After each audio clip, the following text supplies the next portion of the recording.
सतयुग का वह काल जब धरती पर धर्म और अधर्म के बीच संघर्ष अपने चरम पर था। हिरण्यकश्यप असुरों का राजा अपनी शक्ति और अहंकार के कारण स्वयं को भगवान मान बैठा था।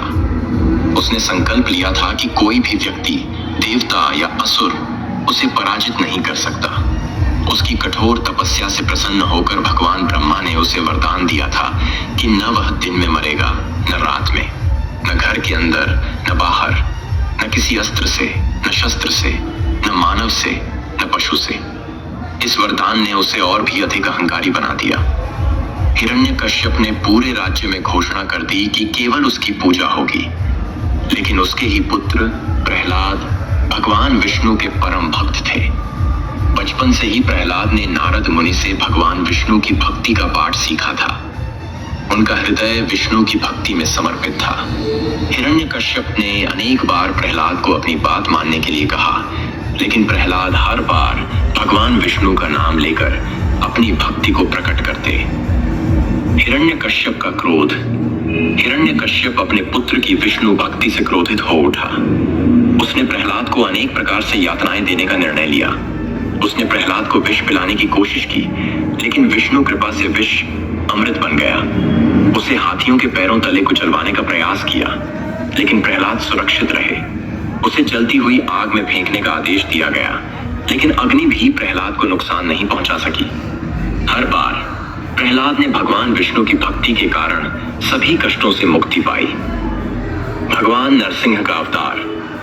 इन असफलताओं से क्रोधित होकर हिरण्यकश्यप ने प्रहलाद से पूछा, तुम्हारा भगवान कहाँ है? क्या वह यहाँ है? प्रहलाद ने उत्तर दिया, भगवान हर जगह है। हिरण्यकश्यप ने क्रोध में आकर एक खंभे को लात मारी और कहा, क्या तुम्हारा भगवान इस खंभे में है? जैसे ही उसने खंभे को मारा, उसमें से एक तेज प्रकाश प्रकट हुआ और भगवान विष्णु ने नरसिंह अवतार धारण किया। नरसिंह अर्ध मनुष्य और अर्ध सिंह थे। हिरण्यकश्यप का अंत। भगवान नरसिंह ने हिरण्यकश्यप को पकड़कर महल के दरवाजे की चौखट पर ले जाकर रखा। वह समय न दिन था न रात, बल्कि संध्या का समय था। भगवान नरसिंह ने अपने नाखूनों से हिरण्यकश्यप का वध किया। इस प्रकार ब्रह्मा जी के वरदान का उल्लंघन किए बिना भगवान विष्णु ने धर्म की स्थापना की। प्रहलाद का संदेश। इस घटना के बाद भगवान नरसिंह ने प्रहलाद को आशीर्वाद दिया और धर्म की स्थापना की। प्रहलाद ने लोगों को सिखाया कि भगवान पर अटूट विश्वास और भक्ति सभी प्रकार के कष्टों से मुक्ति दिला सकती है। सतयुग में भक्त प्रहलाद और भगवान नरसिंह की यह कथा धर्म और सत्य की विजय का प्रतीक है।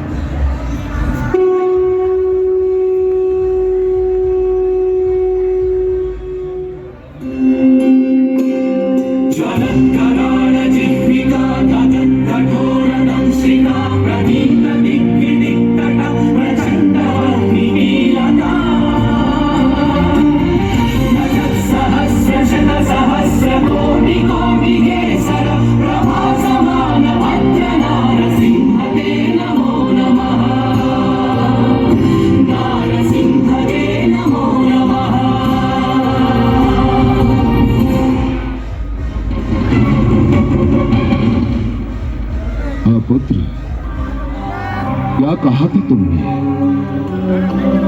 इस लो स्तंभ में तेरा विष्णु है। यदि इस लो स्तंभ में तेरा विष्णु है तो जा गले लग इसके, जा।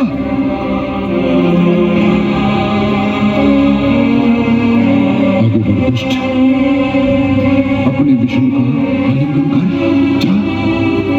जो आज्ञा पिताश्री, आपका आशीर्वाद चाहिए।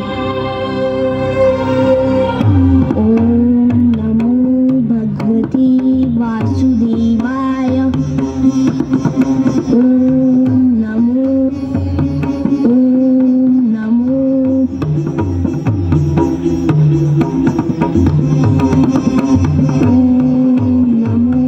भगवते वासुदेवाय। ओम नमो भगवते वासुदेवाय। ओम नमो भगवते वासुदेवाय। ओम नमो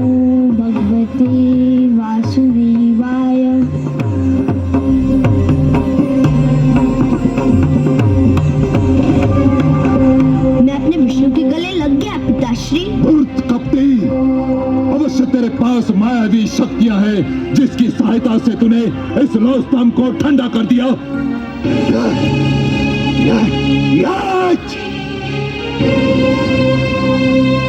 अब तुझे कोई नहीं बचा सकता, तेरा विष्णु भी नहीं।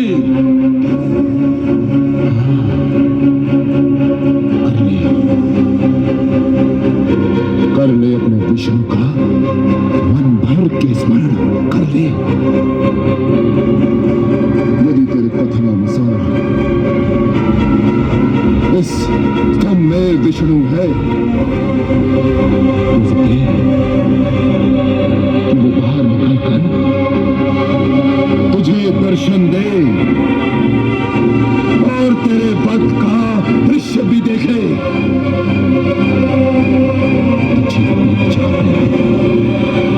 अब तू जीवित नहीं बचेगा।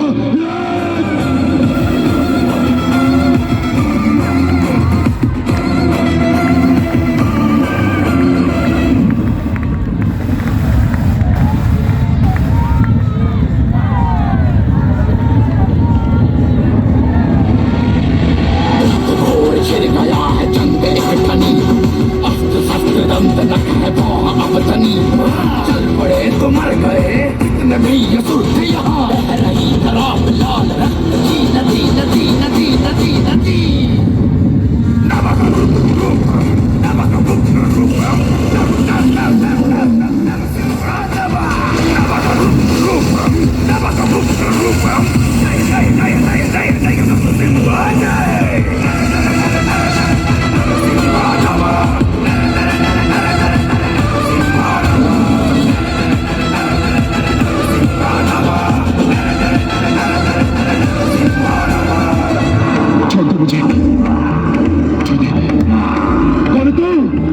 मैं तेरी मृत्यु हूं दूत, तेरा काल नहीं, ये नहीं हो सकता।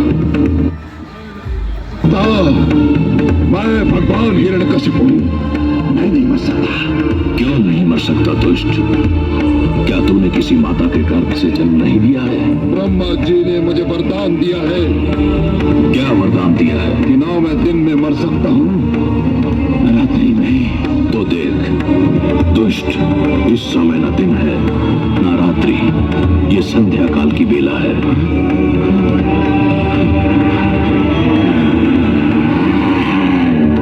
ना मैं घर के भीतर मर सकता हूँ, न घर के बाहर। तू न घर के भीतर है न घर के बाहर, तू इस समय चौखट पर है।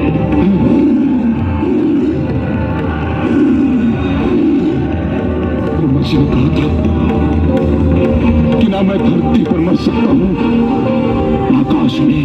ब्रह्मा ने सत्य कहा था।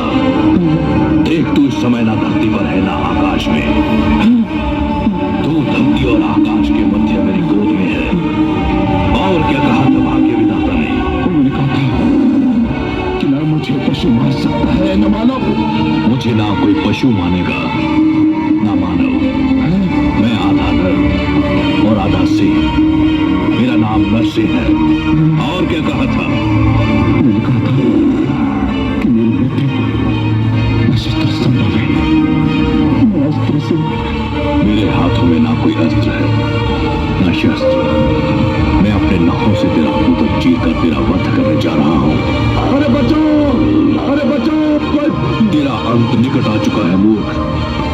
तू बच जाता तो एक ऐसी परंपरा का जन्म होता जो समस्त सृष्टि के लिए अनर्थकारी सिद्ध होती। पिता जन्मदाता है, यदि वही अपने पुत्र का वध करने लग जाए तो सृष्टि का क्या होगा?